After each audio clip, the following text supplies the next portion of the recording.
Hi, my name is Hannah Cupp. I have been at the Pottery Center for about 6 months now, finishing up my residency now. I am a sculptor as well as a potter. My work is mainly about looking at the world around me and then forcing the viewer to reconsider the nature that they interact with, as I make figures that are placed in atmospheric firings and then put back into nature to kind of sort of recognize the human/nature interaction that we have with it, as well as I make pots with stylized plant drawings on them to sort of make you sort of recognize that there is nature always around you. You just have to find it and then appreciate how you treat it. So that's a little bit about me. And before I go into what I've been doing here, I want to give a summary of my background, where I'm from, and sort of what led me into making what I make now. So let me pull this up real quick. So a little bit about where I'm from. I grew up in Canton, Georgia. That's in the north part of Georgia. It is mainly started out being a large forest area. Not a lot of stores or anything around there. When I was starting out at like 5 or so, it was just a bunch of trees, few houses, had to go 30 minutes to the nearest grocery store. But as I got older, since we are near to Atlanta, the city kind of grew out into us. So I sort of had to experience and see what happens when people push away the nature and add commercial buildings and things like that to sort of cater to the people now coming in. So I got an interesting view of what happens when we try to cater our needs and sort of push nature back and then build constructions, which as growing up, I found that to be a sort of a beautiful sort of juxtaposition of structure beams and buildings being built like in process, and then nature sort of in the background, sort of, and organic lines and things like that. That was very cool to see, but still a little sad because we are pushing back something very beautiful and natural and colorful in replacement to these buildings. So here is a picture of just trails about 30 minutes away from my house. It is a very mountainous area with a lot of forestry, and taking walks there are just the best, just so beautiful. And to be able to see that has affected a lot on how I see nature and my interactions with it growing up in the woods. And here is a picture of a Kroger that was built right next to my house when I was about 10. And that was sort of the start of when I noticed just trees being teared down, but you could still see it in the background. There's too many trees to tear it all down immediately, and how that sort of progressed from there.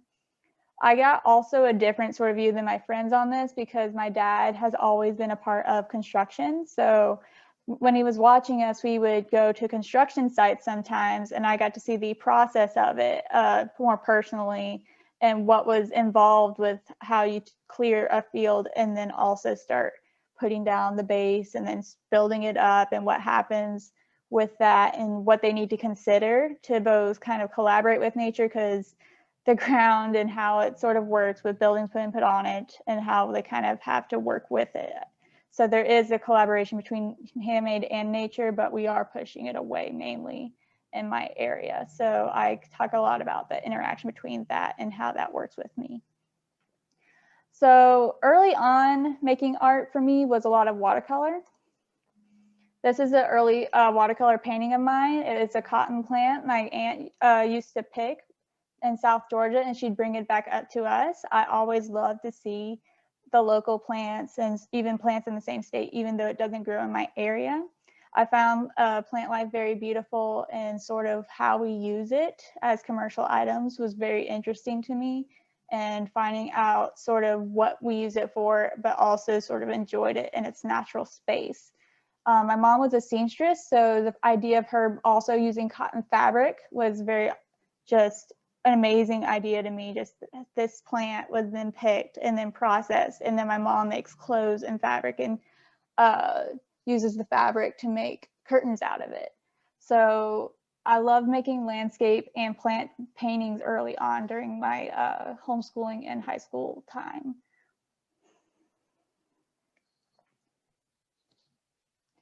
So right after high school, I went to Clemson University. I intended to go for a fine arts degree in drawing, but after taking a few ceramic classes and learning from Daniel Bayer and Valerie Zamani, I got to sort of experience a new type of drawing.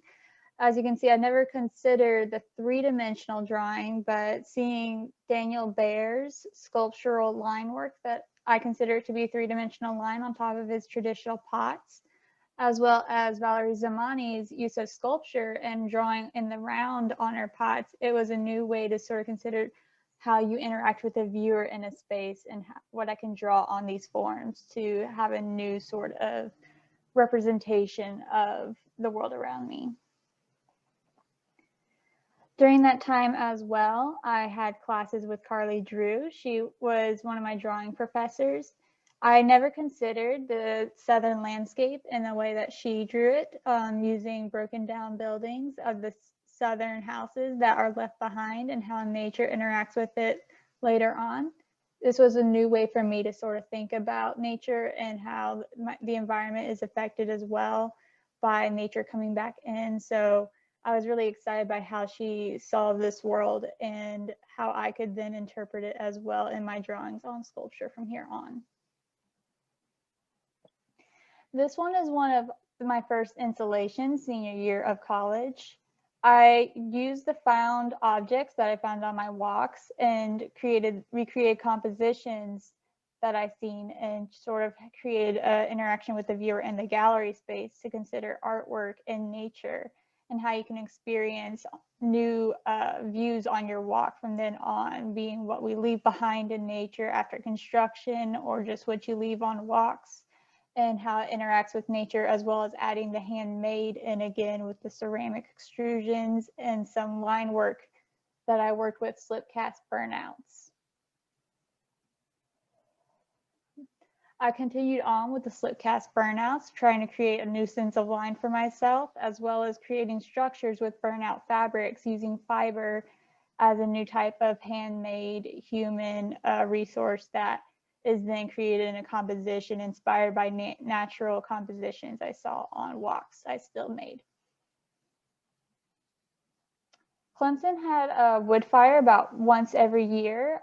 I never really got to understand it fully during that time, but I always was very interested in the surface it left behind, creating this memories type of shadows that the fire would leave. And it's hard to control, but you can use the form to its advantage. I wanted to sort of research and explain how I felt on my childhood memories of walks in the woods and the sort of feeling it left behind with the sense of touch and texture that you would feel just by looking at them, and using shadows to create a sense of nostalgia on the work. I never really got to use much wood fire techniques after this because, again, there's only once a year and it takes a lot of work to do, but I was excited during that time, and these are one of my few pots I kept from these firings. So after my first semester, I was doing abstract before this, but the idea of figure came to mind as I took a workshop with Taylor Robinall in Kyungmin Park. I never considered the figure the way they used it as a mode of storytelling, using context clues with objects around the figure and how you could tell a story with the emotive features of a face and how it interacts with the viewer as well as the features around in your environment. So I also hand built these flowers, sort of contemplating the flowers that I saw in the area around me and how the viewer can have different sort of relationships with nature depending on what's with it, as well as how you're feeling at the time. So inspirations on my final semester of Clemson was Christina Cordova and Hisu Lee. Christina, I look towards a lot by her monumental large-scale figures and how they had very emotive expressions on their face while also having context clues of pattern and how that sort of guided the viewer to what she was referencing at the time, as well as her use of natural colors that were sometimes brighter as well to sort of pop out to the viewer and make you experience the natural elements in a new way. And then also Hisu Lee. She was a sculptor potter, who created and thought of nature as a mystical place to contemplate your thoughts and emotions in. She wanted you to experience nature in a new way through her use of translucent color, and I loved how she uses the sculptural pottery to interact with the natural elements in a different way. So this is one of my first figures throughout that semester.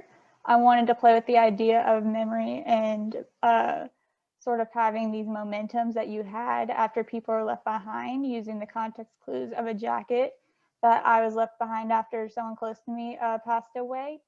I wanted to play with surface as well, with the use of pattern and natural colors to have a new sort of implication of what this piece implied, and had the crackling sort of features playing with material to also sort of help you sort of realize that passing away could have different meanings and how this happened, sort of giving you a feel of what the emotions are without specifically telling you.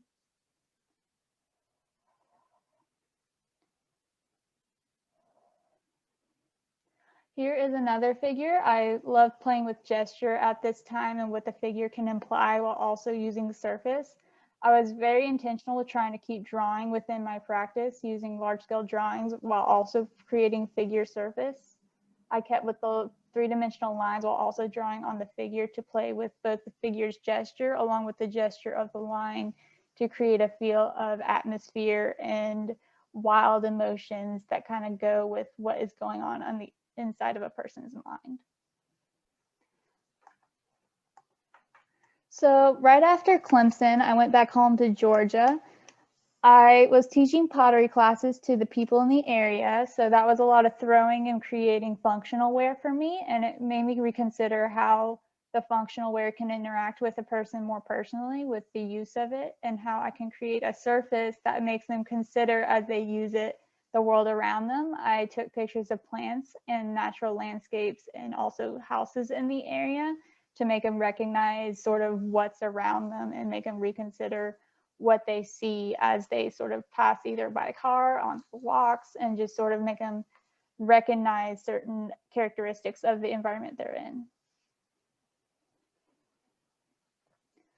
So I only stayed in Georgia for a short period before starting my residency at Starworks in North Carolina. Immediately upon getting here, it was a new environment for me after seeing the Georgia that was expanding to be a more building-oriented area, being quickly newer buildings being built. But here it was more buildings being left behind with nature taking it back. So it was like a reverse of the process that was happening where I was growing up. So I immediately started taking pictures of like sheds that were left behind and nature sort of taking it back, barns that were near the house that I lived that had trees and roots and branches sort of growing up on it, and nature sort of taking back, creating a whole new interaction between the handmade and the natural elements around me.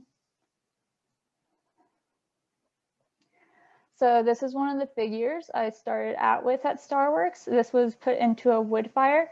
So this was a whole new type of surface for me. I definitely wanted to keep the expressive figure, kind of creating this intense emotion with breathlessness, but then trying to figure out the sort of surface of it was hard for me. And then David Stempley was having a firing at the time, so I wanted to experiment with wood fire. So seeing what came back with this and how the surface immediately created an emotional surface with the intense flames of the firing as well as ash landing on it, sort of did the job for me. I didn't realize at the time what would happen with it, but it immediately piqued my interest with this new firing process that I wanted to come back to after leaving college. And then I added the three-dimensional line on top to create a whole new mental space as well, to sort of have a layered sort of complexity to the mental debate that's happening with this figure.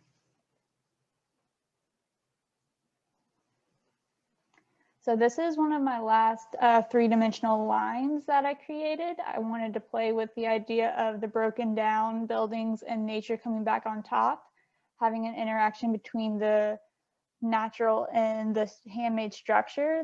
Obviously, this is all handmade. Not really mixed media was a part of this, but to sort of recognize sort of that's what happens with a lot of the buildings in this area, and have people sort of see it and appreciate that it is a type of beautiful composition that we do let happen and sort of appreciate it, even though sometimes it does ruin the structures left behind.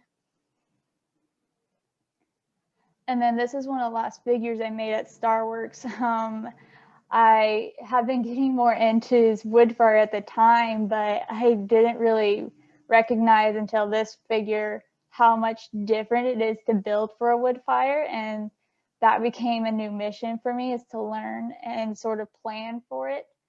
This was made with Dark Star at Takaro's clay store. Using local clays was a lot of thought that put into it for me, recognizing that I'm now using clay from the environment close to where I live and how it's a whole new interaction with it. This was made to be a contemplative figure, to be placed back in nature, to create an interaction between figure and nature. But I still plan to do it after I work with this figure, but it did make me realize I need to work on my process and how I make the figure for this new firing process that I'm doing. And then this is a figure that I installed at Star about a year ago. I kept the surface very pure white and just kind of fired it to a more porous surface so that it can take in the moisture of the area and the environment around it. So you can see on the left, it is pretty clean white when I left it behind. And this is about 10 months later on the picture on the right. You can sort of see that the rain and erosion sort of already have been happening through the different changes of weather, as well as the drips from the tree above it has left behind some dirt and sap. I found that to be a beautiful representation of how nature affects you as you sit in it, and how your environment will also affect you. And then also I love how the trees and plants are started to grow into the area as well. So it's a direct interaction between the person and nature around it. And here's some pots that I also made for the wood fires at that time. I started working more with the stylized plant and how because it is so stylized, it's unrecognizable towards a certain plant, but it is abstract enough that you could see and recognize that it is a plant, and you can sort of try and find plant life in your area as you drink out of it and use these functional objects. So it makes you reconsider what's around you and how you treat the nature around you as you treat this cup, well, hopefully as well. And then this is some pictures. Right after Star, I moved to Seagrove to become a production potter. I took a lot of walks during this time, taking pictures of the environment around me, and just enjoyed the wildlife that it was. There was a lot of trees and plants that I still have a lot to learn about. I started collecting plants, put in my studio as well as my room, enjoying the elements of that and how it affects my mood, sort of contemplating more how this environment affects me differently and how I want to communicate that to others as I sort of continue my practice in Seagrove.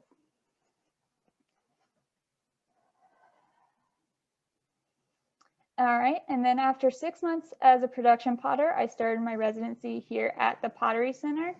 I immediately wanted to get better at creating the figure for wood fire, as well as get more intentional with features that are more emotive and accurate to the human figure.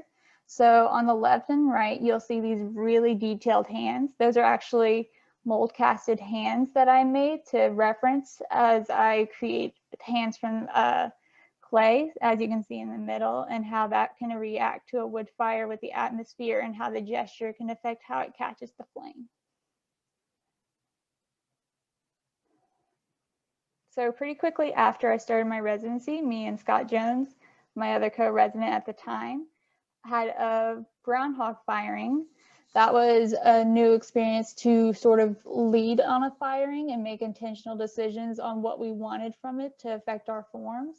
I didn't get to do this a lot before, thinking about how a firing works on what you want on a form, having worked mostly with people leading the firing before that. So you can see I made a couple big pots to sort of catch the firing and see how it affected it, as well as trying new designs on these mugs and plates to figure out the wood firing and how the type of wood firing we did at that time affects my wear at that point. I also prepared some faces to get better about facial features and emotion and how the wood fire can affect it. So here's some of my different variations at that time and how they turned out after the groundhog, seeing different levels of salt hit as well as how much the wood fire affected the emotive quality of the work. I enjoyed the idea of making functional figure and having plants grow in them to have a new interaction between figure and nature, and how we will then directly nurture the plant life growing within the figure, creating a new interaction between person and nature. And then also you can see on the left, this was one of my first actual full-grown figures coming out of a wood fire full. It was cool to see how the Grogawini reacted to the atmosphere and type of firing we did at the time, and made me consider a lot what type of figure am I making, what is it emoting, and what type of firing do I want to put it through after that. Quickly after that, Scott left to whatever he moved on to, and then Rose, the current resident with me at the now, saw what I was doing with the faces and suggested I make a mold to help me create a basic face to then mold whatever expression I wanted onto it to have a faster turnaround to get more results. I can see on the left that we started making one out of whatever we had in the studio since we didn't have the proper tools. So we jerry-rigged together a 3-part mold making set. Previously, it took me about 2 days to make a full 2 faces, but now I can make about 7. So I got to be a lot more experimental with a lot less risk, being able to make them faster. And it made me more excited because I got to experiment with more clays, sort of seeing what type of clay created what reaction in these firings, as well as how that affected the mood of the figure. This one wasn't made with that mold, but it did allow me to experiment how much more emotive I've been able to make these faces with the more practice I've been getting, along with the gesture of the neck and how little it needs to be made to create a gesture that is emotive. And then you can see on the left, that is Rose adding in the design. It became a collaborative piece and how it worked in the groundhog we did soon after that. And this is me loading the groundhog with me and Rose's first firing. That was a huge learning curve for me because Rose is one of the first people I've talked to pretty closely about design and drawing on a pot in a wood firing. Before that, I didn't realize there was a lot to consider, but it is a lot, talking about reduction, how much salt, and what type of firing needs to be done to create the clearest, sharpest drawings on a piece. And I feel like this has made me consider a lot and fall in love really a lot more with wood fire, with the technique that we do.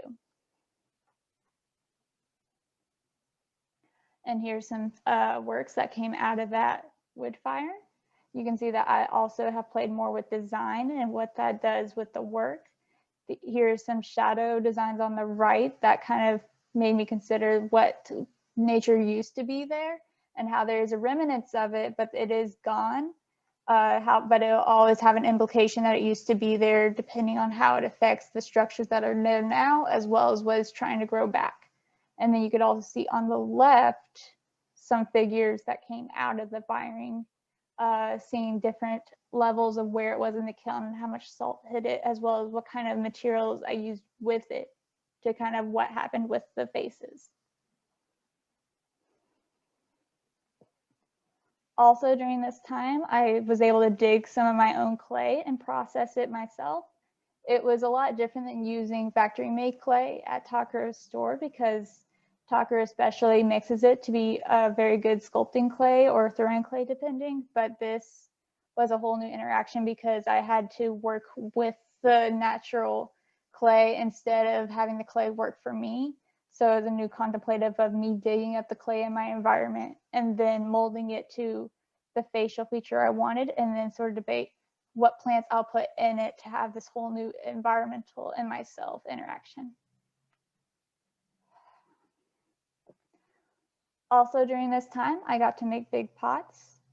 David Stumpley came in and showed us how he has his process done, and it was very informative and exciting to have this whole giant canvas to work on and reconsider levels of design and how that could be a new interactive experience between me and the viewer. Also during this time, Rose showed me how to do hand building and how that can create another canvas type that to draw on. So on the right is one of our collaborative pieces that I got to draw new levels of design and work with both these ghost plants that I've been trying to figure out, as well as line drawing and how to work with the firings on that and using materials to create levels of mistiness and atmosphere on it. Also during this time, we've been eating a lot of just homemade food that we've been eating out of my pots with. I've always had fun creating pots and working with it, but I've never really had that level of interacting with it after the fact. Eating out of it this much has made me reconsider how you make the pot, as well as how you design on the pot. Sort of as you eat it, the design that it uncovers, as well as the interactive experience with it. So that was a new level of understanding on how I make. And then here is our final load in the salt kiln of Noborigama. It was a lot of fun to also work with a new kiln after working with the groundhog twice so far, and sort of having to consider what this kiln needed to have the reaction we wanted, and then also learning to fire a new kiln.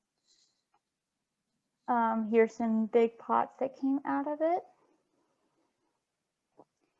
Got to sort of play with layering a lot and how the firing will affect these layers with the slips that I use from the local clay, as well as how these structural lines I made with the slip trailing underglaze interacts with the ghost drawings I had. You can sort of see that they're very stylized plant drawings I've been making, but it is still inspired by what I see in the area. I collect a lot of plants to sort of put in the pots I have to sort of see the compositions it makes and the overlap. And I use a lot of that, as well as structural lines of the underglaze to create interaction between structure and organic, to have that interaction of very straight lines, as well as the gestural lines that plants create. Here are some more pots that I made, playing with different materials to create different neutral colors to reference again the nature around us. And like I was saying, I like to collect what I find on the trail. So creating these pots to put flowers in has been a fun sort of mental game of me trying to create these patterns to then interact with stylized and then literal finds in nature. So it's been very exciting to place these in there and get excited about how to create designs that will react to that later on. And here's a few more, again, playing with different types of slips and design to create these new forms. And then here's some faces, and after the last firing with a lot of different types of clays and materials I used, it was really fun to see the different colors and reactions that you'd have in the kiln, both the salt and the glaze chamber, and what kind of emotive qualities the clay itself had, and how I can interact with each one more intentionally from here on. All right. Well, that's about it. But I did want to say that I am so thankful to the time I've had here. It is so much to consider and reflect on from here on, and it makes me really excited to continue my practice after this. Thank you so much for my time here, and thank you for listening. Bye.